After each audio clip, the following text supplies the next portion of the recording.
Hello students, DElEd fourth semester. विषय है शांति शिक्षा एवं सतत विकास।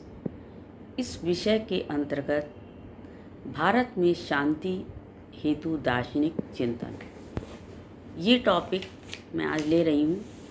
इसका एक पार्ट मैं पहले ले चुकी हूँ, आज मैं सेकंड पार्ट ले रही हूँ, जिसमें गांधी दर्शन और शांति, गांधी दर्शन में शांति के बारे में क्या कहा गया है, इसके बारे में आज मैं आपको समझाऊंगी। गांधी जी एक युग पुरुष थे।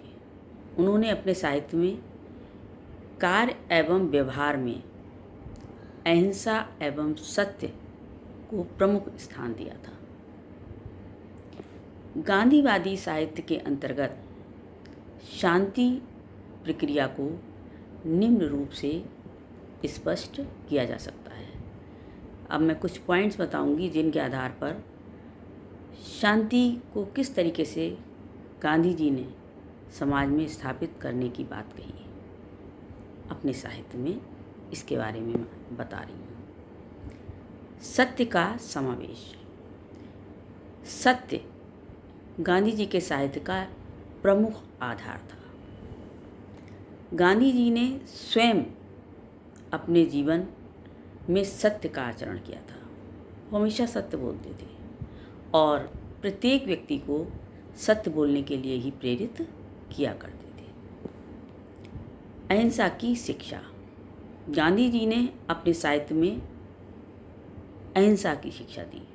वो कहते थे अहिंसा परमो धर्मा, अहिंसा ही हमारा परम धर्म है। हमें किसी से हिंसा से अपनी बात नहीं मनवानी है, बल्कि अहिंसा का सहारा लेकर के बातचीत के द्वारा हमें अपनी बात मनवानी होगी। अंग्रेज़ों से भी उन्होंने कोई भी हिंसात्मक कार्य के पक्ष में नहीं रहे और अहिंसा के सहारे पर ही उन्होंने अंग्रेज़ों को भारत से बाहर करने का रास्ता दिखलाया था। कथनी एवं करनी में अंतर का अभाव। गांधी जी का कहना था कि व्यक्ति की कथनी और करनी एक होनी चाहिए। ये नहीं कि कहे कुछ और करे कुछ। यदि ऐसा होता है तो स्वतः ही अशांति का वातावरण पैदा होगा, संघर्ष की स्थिति पैदा होगी। सादगी का जीवन। गांधी जी स्वयं भी बहुत सादगी से रहते थे। सूती वस्त्र पहना करते थे, स्वयं अपने हाथ का बना हुआ। तो वो कहते थे कि सादगी का जीवन व्यतीत करना चाहिए। जब हम प्रदर्शन के चक्कर में पड़ जाते हैं तभी अशांतियाँ फैलती हैं। अस्पृश्यता का उन्मूलन। छुआछूत के पक्ष में नहीं थे ये गांधी जी। एक बार इनको काला अछूत कह करके ट्रेन से उतार दिया था अंग्रेज़ों ने। तब से इन्होंने अपने मन में ये धारणा बनाई कि मुझे ऊंच नीच और जाति पाति के भेदभाव को समाज में दूर करना है। समानता की भावना, चाहे ऊंच हो, चाहे नीच हो, चाहे जाति किसी भी जाति का हो, चाहे बड़ी जाति छोटी जाति किसी भी जाति का हो, सब में समानता की भावना गांधी जी के साहित्य में पाई जाती थी। प्रजातांत्रिक मूल्यों का समावेश। गांधी जी के साहित्य में बिना किसी भेदभाव के समान व्यवहार करना उन्होंने बताया था। इस आधार पर समाज में स्वतंत्रता एवं समानता का अधिकार सभी को होता है।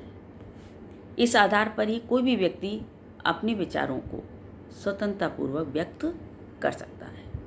राम राज्य की कल्पना। गांधी जी ने कभी अपने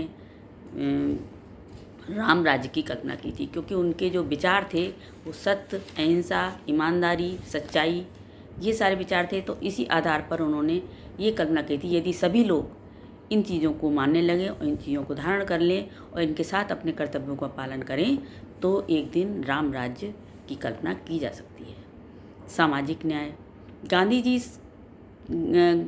के साहित्य में सामाजिक न्याय की स्थिति पाई जाती है। गांधी जी स्वयं अपने कार्य में और व्यवहार में सदैव असहायों की सहायता किया करते थे और सामाजिक न्याय की ताकि स्थापना कर सकें। कर्तव्यों के प्रति सकारात्मक दृष्टिकोण।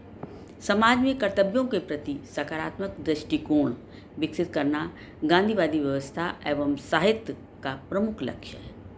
गांधी जी का कहना था कि हमको सदैव अपने कार्य के प्रति सजग रहना चाहिए और इसी आधार पर हमें सफलता प्राप्त करनी चाहिए। निष्पक्षता की शिक्षा, ये कहते थे कि कभी भी किसी के साथ पक्षपात नहीं करना चाहिए, निष्पक्ष रह कर के कार्य करना चाहिए, तभी हम समाज में शांति की स्थापना कर सकते हैं। सर्वधर्म समभाव, सभी धर्मों को समान गांधी जी मानते थे, किसी धर्म को अलग से नहीं मानते थे, सभी में विश्वास रखते थे और सभी की प्रार्थनाओं को स्वीकार किया करते थे। वो कहते थे कि प्रार्थना से शक्ति प्राप्त होती है, जिससे सत्य का आचरण बनता है। हम सत्य का आचरण तभी कर पाते हैं जब हम प्रार्थना करते हैं, किसी भी धर्म में हों, और उससे हमें जो शक्ति प्राप्त होती है उससे हम सत्य के रास्ते पर चल सकते हैं। इस तरीके से उपयुक्त विवेचन से स्पष्ट होता है कि गांधीवादी साहित्य में वर्तमान समय में उपयोगी ये माना जाता है, लेकिन आजकल भ्रष्टाचार की सीमा बढ़ गई है, भ्रष्टाचार बहुत अत्यधिक हो गया है।